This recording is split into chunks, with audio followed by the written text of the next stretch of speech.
উপকৃত হোৱাৰ বাবে যোৱা 3 দিন ধৰি মই উক্ত কাটিংসমূহ এনেধৰণেৰে পলিথিনৰ পেকেটত পচাব পৰা ব্যৱস্থা কৰিব পৰা নাছিলোঁ। কালি প্ৰতিকূল বতৰ বতাহ বৰষুণকো নেওচি আমি পূৰ্বেই প্ৰস্তুত কৰি থোৱা শুকান বালিয়হীয়া গুৰি মাটিখিনি মই পুৱাৰে পৰা ব্যস্ত হৈ কাটিংসমূহ এনেধৰণে পলিথিনত পচাবলৈ ব্যৱস্থা কৰা হৈছে।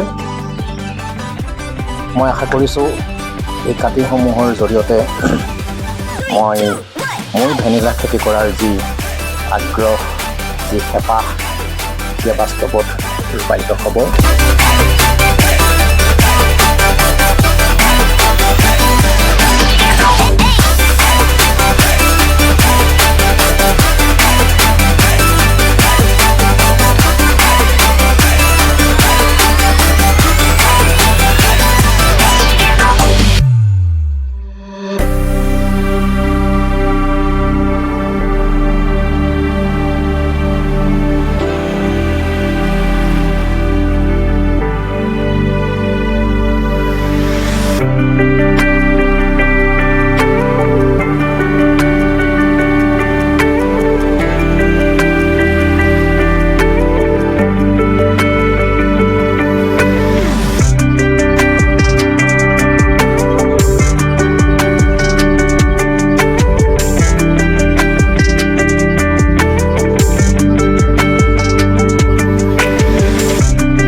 ঠেলি দিলে মানে বস্তুটো মেইন খাই যায়। ইয়াত মানে ভিতৰতো এটা কভাৰ মানে চেন নাই জানো?